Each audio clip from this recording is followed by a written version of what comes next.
Hello and welcome. This is the sixth episode of The State of Things with C.K. Slater. This weekend, I am happy to let you know that I am joined by my friend and current law student, Andrew Moss. Andrew, could you tell our audience a little bit more about yourself? Yeah, sure. So, to start me off, I was 18 years old. I joined the Marine Corps. I was one of those kids that his parents wanted to go to college, and I didn't have the grades to actually go to college. So my only really option was actually do the military. And thank you very much for your service, Andrew. Thank you. Yeah, absolutely. It was the best 5 years of my life and the worst 5 years. People will say that. Like, you have some of the best memories, you have best friends, and then some things you're like, that was the worst thing I ever went through, but it was so fun. Did you build relationships that you still maintain? Absolutely. To this day, I still have a lot of Facebook friends, and it's just cool, like, keeping contact. These people I knew as 22-year-olds are having kids and, living lives, and it's great to see that, in our generation with veterans, it's great to see, like, these success stories. I know sometimes veterans get a little bit of a stigma in terms of how when they leave the military, what happens, what they're doing. It's great. And you hear stories about the VA or suicide or whatever. It's almost a perception that these veterans are just like, we're all waiting and just like we're this like kind of nervous. They get back and they don't know what to do. They can't get jobs. And it's far from that. And that's why I love like seeing this and love kind of like sharing. It's like, hey. So you'd say your on the ground experience of coming out of the military and seeing other people coming out of the military has been vastly different than maybe what the public expectation of the abilities of our returning veterans are. and it's great because I think a lot of people in the general public they kind of see veterans and they're kind of like they don't know how to talk to them, but what's great about this generation of civilians is that they're very willing to talk to us, but they also have kind of the perception that we're kind of a little standoffish. I think it's great when veterans get out there and they talk about their experiences and they're very open. I know some veterans, I didn't serve in like complete combat. I went to Afghanistan, but I was never on the front line. So I know some veterans definitely have a different experience than I do, and they don't want to talk about things. But I think the more we actually talk to the general public about our experiences and how the military actually is, then I think then it'll build kind of this relationship that will definitely see where a lot of the problems in our community are and how we can move forward together instead of just kind of this. Well, I have to say I agree with you, Andrew. I think one of the things that I think is not self-serving, even self-defeating, is the kind of we don't talk to civilians about our experiences kind of mindset that seems to be kind of part of the culture of the military, where I feel like some of the distance that maybe, and I think that's coming from both civilians to the military being unwilling to ask, and also from the military to civilians being like, well, I don't want to burden people with all this crazy stuff I saw. But I do think that maybe eroding those barriers a little bit could increase some communication or increase the understanding between the two groups. And really, it's just like anything. You look at even our politics this day and age. I mean, we have Democrats and Republicans. We don't even talk to each other anymore. We don't even. I mean, there's a survey, I can't really remember what. That's literally we're more likely to unfriend people because of the political beliefs than anything else. And it's like that whole idea of breaking down barriers, even religious wise, politics, and having LGBT friends if you're a straight person. Like, that's how you understand people, man. I think. Or having conservative friends if you're a liberal person. Exactly, and it's like that's how you tear down barriers, and that's what I mean. This country more than ever, we need that, because I think we're getting to this point where politics is now this blood sport where it's like, oh, we burn him, we win, and it's like, yeah, great, but like tonight on John Oliver, see who gets eviscerated. And people share a Facebook clip, even like a now this clip, or even conservatives. Well, it's like the point is more about humiliating the other side than it is about making a cogent or salient argument. Yeah, or ideas that would help the country, move forward in certain issues. When it comes to VA accountability for veterans, or even our national debt, national security, and we're more about just making a good point instead of, well, like what's the salient argument that can actually help the country, and let's see what both sides have to say. Maybe there's probably a policy point that we can make in the middle that will actually benefit the country. It's funny that you speak to that, because this is something I've had rattling around in my head for a little while. But one of the biggest issues facing us politically today is, I think, the inability of the imaginations of our legislators to deal in a lawmaking capacity with some of the great changes that have occurred over the last 20 years. A lot of our legal infrastructure was written from a time, it was post-World War II. We had 4% GDP growth a year. We faced an entirely different world, at least from a technologic and information standpoint, than we do today.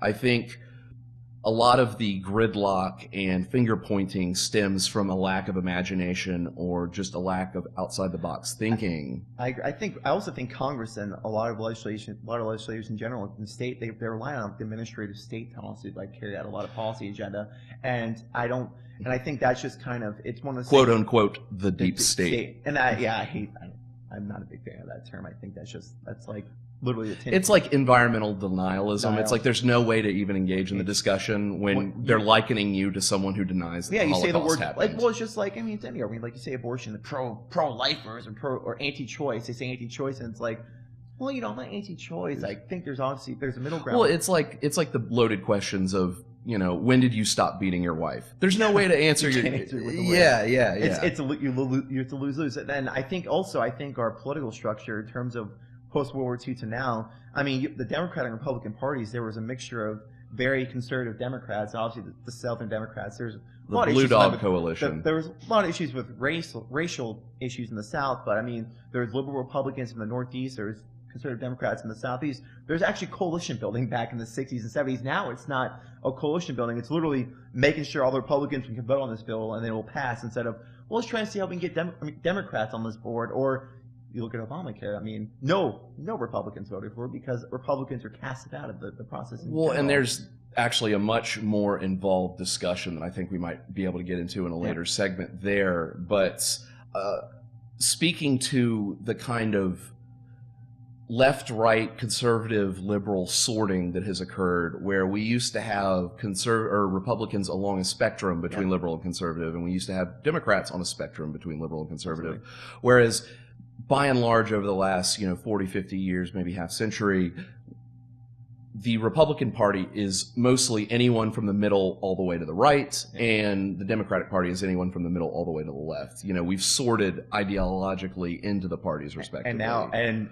on top of that, the far left is almost like a spokesperson of the Democratic Party. Now the far right is becoming the spokesperson of the Republican Party. Even though I think the Republican Party, as much as I am a Republican, I think we're having kind of a identity crisis in terms of the age of Trumpism and what the party stands for. And that's not a bad thing. I'm not saying it's a bad thing, but I think both parties, especially the Republican Party, we need to see, what are we about now? Like, what do we stand for?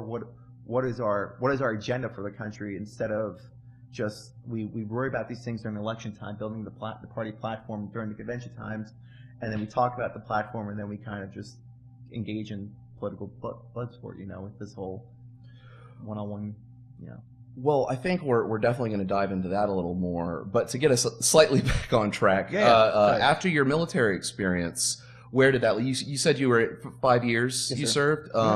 Now, could you describe to me a little bit the process of getting out and the decision-making that you made from there? So actually, when I was getting out, there was this program of the Marine Corps and I think the Department of the Navy, it was called the VERB, which is the Voluntary Early Enlistment I can't remember the RP, but it's basically you were able to get out 3 months from your contract, up to 3 months out early, if you had permission in your chain of command for a particular reason. For me, I wanted to go to college. I knew when I was in, I'm like, I see officers, who are getting paid more than I am. They have less experience than I do. I'm like, something's not right there. So at that point, I knew I wanted to go to college. So I was supposed to actually initially get out of the Marine Corps August of 2013. And around December 2012, I put my application in the University of North Florida, and I got accepted. So as soon as I got my application, my acceptance letter, I put the VERB package together, and I got my acceptance. And my commanding officer, he's from my section commanding officer was from St. Petersburg. So him and I were talking about Florida stuff. He went to Fort UF, and we talked about Florida. So he liked me enough. He's like, hey, just make sure you get your paperwork lined up and this. So I did. Cross your eyes. Cross my eyes, dot my T's, and I did. And it was about February I got essentially I went on our online portal for the Marine Corps where you deal with a lot of your administrative stuff, and I essentially got the acceptance for, hey, you're now getting out in May 2013.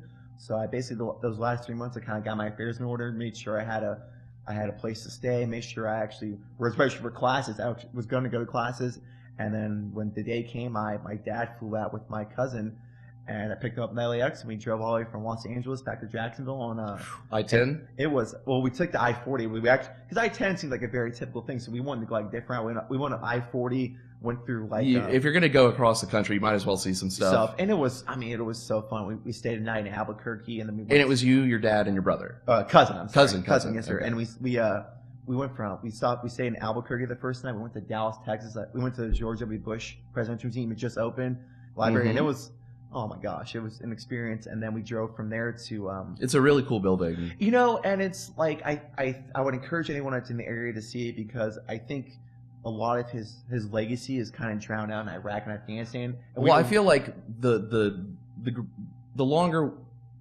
the more years that pass between the end of his term and the current day, I feel like his legacy is going to continue to be looked at through a more approving lens. Oh, and I mean, you look at stuff and he's done in Africa, what he authorized with the AIDS fighting. Oh AIDS. yeah, he did more for AIDS in Africa than any president we've ever had. And I think, but I think over time it's just like even with Obama, with President Obama, I didn't agree with him on a lot of things, but I think some things we look at now might turn out better for him in terms of some domestic stuff. But getting back to the point, I'm sorry, I know we kind of veered off there. Well, yeah, it's the nature of the format. It's the nature. I love it. We get to dive into multiple topics, but yeah. So then I drove back. We got like to Jacksonville, and then I started classes. I got out in May. I started class in June, and I got my bachelor's done in 3 years. And then I decided, why not go to law school? Because I think you hadn't punished yourself enough. I had punished myself enough taking classes, and I was like, I was really into the whole. You know, I got to this idea that, you know, people talk about the Constitution, talk about defending it, and it's like there's people in the military do it, but like what people need to defend it, like wearing suits and jackets. Sometimes you need to go in the courtroom and fight for rights that you might not think other people. The impact of fighting for the Constitution with a pen and a suit frequently can be much more impactful than doing it with a gun. I mean, I think that's when a lot of things. I mean, if you look at like especially like the Patriot Acts and things with the Constitution, that was done all pen and suits. No gun was ever fired in terms of the changes. But yeah. So I got accepted to law school, and I've been doing it since fall, and I love it. And I'm taking classes right now, summer classes, because why not do it in the summer when it's hot outside? You know? Well, as someone who's been there myself, I must admit you really do have to love it to go all the way through. Yeah. But it's. Have you noticed it's already impacting the way you approach problems and the way you think about things? Honestly, even when I first getting more into politics, when I got into politics in 2014, I was very reactive. So an event would happen, and I would automatically want to comment and be like, "Well, this is wrong. You know, I can't believe why would shoot from the hip. Why would President Obama do this? Blah blah blah." And now, when you're in law school, you think like, "Well, let's think of the policy implications. Is this actually going to be a bad thing?" And it's more of an analytical thinking. And I had a little bit analytical thinking before I got into law school, but it's taught me to kind of see the big picture of issues, not just the partisan lens. Okay, like I need to react this way because. Well, one of the things I loved about law school is it forces you to begin to develop the intellectual tools to make sure that when you approach any argument, you can argue it as well from each point of view. Yeah, and I think that's any politician's great strength is when you're able to not only strengthen your argument, but to know the weaknesses, dissect and destroy the other person's argument. And I've definitely gotten better at that. I mean, I can't wait to learn about constitutional law. Well, it's like the LSAT. What most strengthens or weakens the argument. Oh, yeah. In the logic games section. Oh God, logic games. If you're studying for the LSAT, we feel for you. We do feel for you in that aspect. But yeah, so I've been in law school now, and it's definitely kind of shaped the way I've seen the world, and especially in the age of our new president and our new political foundation. Well, and I can imagine the kind of discussions going on among both the faculty and the school and students at large are interesting right now. I distinctly remember the day after the election, I went to my contracts class, and it was just like we were supposed to be talking about contracts for about 20 minutes. We discussed the election. It was too big of a thing to not. You could not like you could see in everyone's faces like what happened. They're all thinking about it. They're all thinking about it, and some people were very happy, and you just see some people were very not happy, mournful. I mean, it looked like they just lost a dog or a grandma. But I mean, these discussions I think we actually need to be more open to in terms of any space we're in, because we can't sit there and be uncomfortable and not discuss issues and think that we're moving forward as a society. We need to discuss these things when they happen. and then together we can actually form solutions, or even just not even solutions, but understand each other. And I think that's what the bottom line is. Well, and a lot of what I've wanted to do here in this space, and obviously I think we're more on the same side of the political discussions than maybe some of my other guests are, but just creating a space where even if we don't agree at the end of the day, that we can at least come to a better understanding of the other person in their position. And I think that empathy and cooperation and negotiation can then occur once you do have that understanding and a common language you can interact with. But we are right up against it, and I think we have set up a good topic, the election, for our next segment. All right. So thank you very much for being with us, and we will be right back. Perfect.